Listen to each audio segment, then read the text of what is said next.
वो वनवासियों के राम है, वनवासी के स्वरूप में दिखाई देते हैं। जिन्होंने क्या कहते हैं भगवान राम के अस्तित्व पर प्रश्न चिन्ह खड़ा किया, तो अब किस मुंह से वो भगवान राम के दर्शन करने जाएंगे। राहुल गांधी की बात है तो राहुल गांधी जहाँ जहाँ पर उनके पंचचरण पड़े हैं, तो वहाँ किस स्तर पर कैसा जनादेश मिला है ये मुझे बताने की आवश्यकता नहीं है।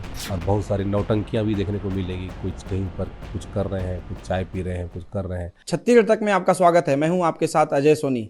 छत्तीसगढ़ में भाजपा की सरकार आ गई और सरकार आने के बाद कांग्रेस हमलावर है। कांग्रेस का कहना है कि श्री राम का राजनीतिकरण करके भाजपा सत्ता में आई है और श्री राम का दुरुपयोग कर रही है। सत्ता में भाजपा आई है और मंत्री पद की जिम्मेदारी मिली है केदार कश्यप के वन विभाग और जल संसाधन संभाग की। इस तमाम मुद्दों पर बात करने के लिए हमारे साथ केदार कश्यप हैं। आइए उनसे जानते हैं कि वो अभी जो सरकार बनी है उसके बाद जो नए सरकार का जो कामकाज है उसको लेकर किस तरह के नई योजनाएं बन रही है, और सत्ता में जैसे पिछली बार 15 साल काबिज थी भाजपा, फिर ये लंबे समय तक छत्तीसगढ़ में बने रहे, उसके लेकर किस तरह की कार्य योजना बन रही है। छत्तीसगढ़ तक पे आपका स्वागत है केदार जी।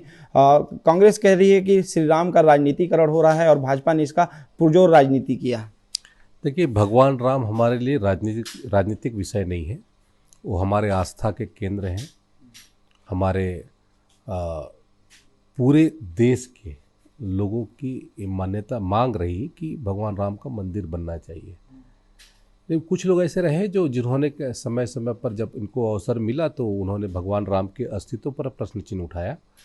आज हम उन्हें भी आमंत्रित करते हैं कि वो भी जाएं, वो भी भगवान राम के दर्शन करें, मंदिर का दर्शन करें और ऐसे ऐतिहासिक क्षण में साक्षी बने। पर उन्होंने जो न्योता था उसको ठुकरा दिया है। हाँ, हमने कहा जिन्होंने भगवान राम के अस्तित्व पर प्रश्न चिन्ह उठाया तो वो भगवान राम के मंदिर को कैसे मानेंगे।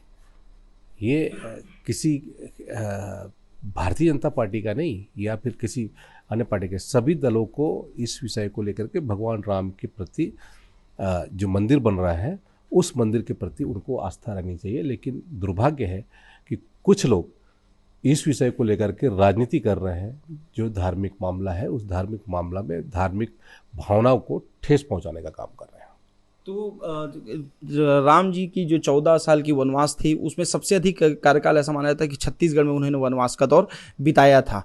तो उन क्षेत्रों को लेकर भी निश्चित रूप से जिस तरह से 22 तारीख को लेकर माहौल है राममय हो गया है पूरा देश, छत्तीसगढ़ में किस तरह की योजना है कि छत्तीसगढ़ में भी वो सभी लोगों को राम राम ही दिखे।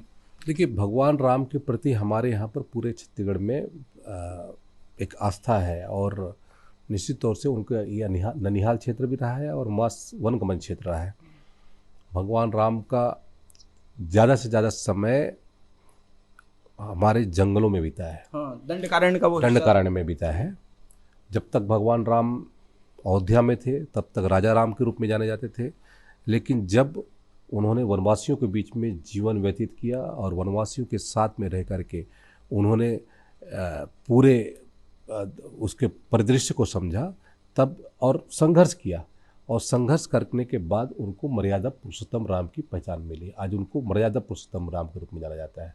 ये हम सबके लिए सौभाग्य का विषय है कि हमारे यहाँ के वनवासी बंधु जिन्होंने भगवान राम से हम लोगों ने बहुत कुछ सीखा है, तो भगवान राम ने भी हमारे संस्कृति से, हमारे उनके जो परिवेश से बहुत कुछ उन्होंने भी इस चीज़ को देखा है। और हम लोग आज भी भगवान राम को यदि देखते हैं तो वो हमको राजकुमार राम के रूप में नहीं दिखाते कि वो बहुत सारी वेशभूषा लेकर के या मुकुट लेकर के, वो वनवासियों के राम है, वनवासी के स्वरूप में दिखाई देते हैं। निश्चित रूप से आपने कहा कि राम राजनीति का मुद्दा नहीं है, लेकिन जब राम का मंदिर का भव्य उद्घाटन होने जा रहा है, शंकराचार्यों ने भी ये टिप्पणी की है कि राजनीति लाभ लेने के लिए इसका उपयोग किया जा रहा है और कांग्रेस भी हमलावर है। तो क्या लगता है 2024 में राम नैया पार लगाएंगे?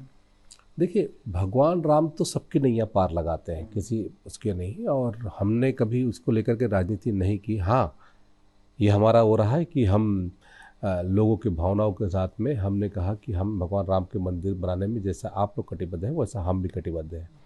और आज हमारे पूरे देश में यदि उनके आशीर्वाद से और आज माननीय नरेंद्र मोदी जी के नेतृत्व में यदि ये कार्य परिणित हो रहा है तो ये सौभाग्य का विषय है, और वो जिनके हाथ में लिखा है तो उसके हाथ में होगा ही। चाहे वो कश्मीर का मामला हो, चाहे ट्रिपल तलाक का मामला हो, चाहे इसका मामला हो, अनेकों मामले आजकल तो माननीय नरेंद्र मोदी के उसमें आया है। तो कहीं ना कहीं से दुख का विषय इस बात का कांग्रेसियों के साथ में है, जिन्होंने क्या कहते हैं भगवान राम के अस्तित्व पर प्रश्न चिन्ह खड़ा किया, तो अब किस मुंह से वो भगवान राम के दर्शन करने जाएंगे। पूरा देश राममय हो रहा है और कांग्रेस अब न्याय जो यात्रा निकाल रही है, जो कि पहले भारत जोड़ो यात्रा थी, उसमें उन्होंने न्याय जोड़ दिया है।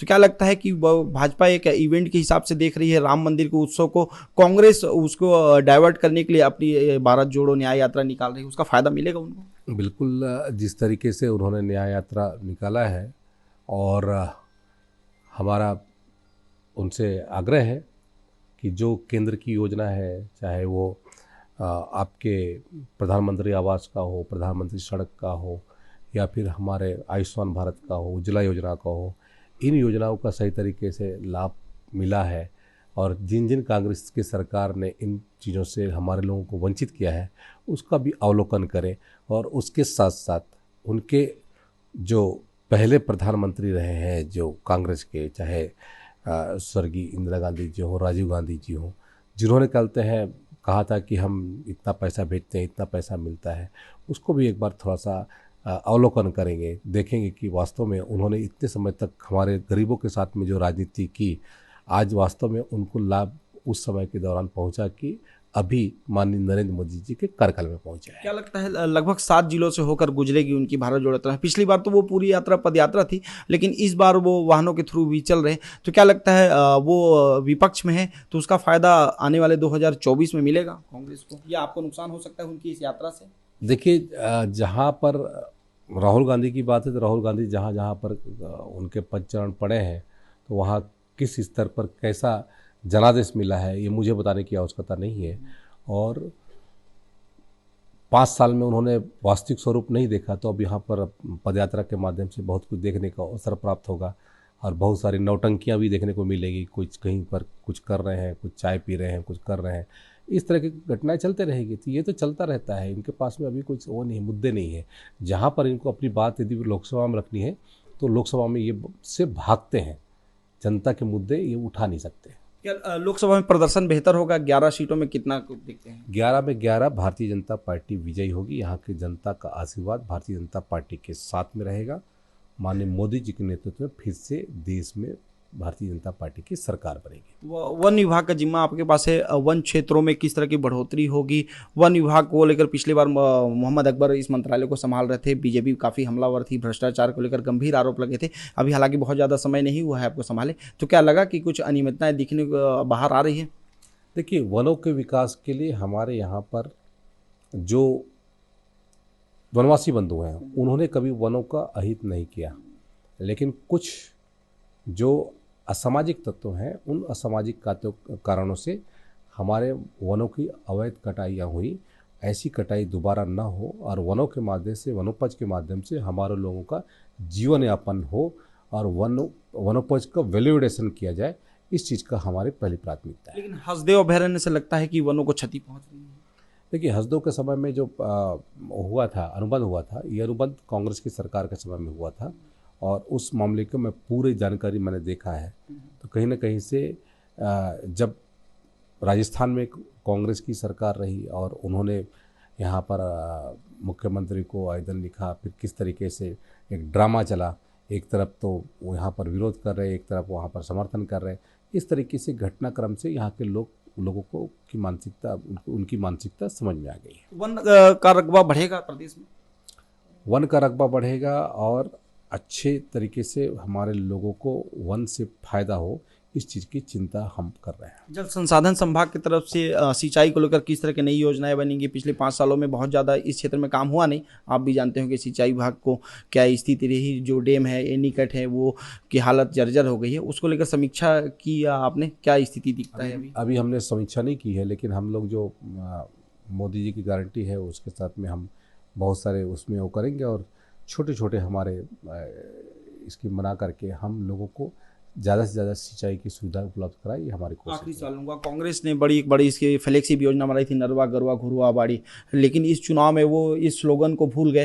पर नरवा को लेकर काफ़ी काम हुआ, तो वो क्या लगता है, वो आधे अधूरे में रह जाएंगे या उसको लेकर भाजपा उस पर कोई नए तरीके से कार्य योजना बनाएगी?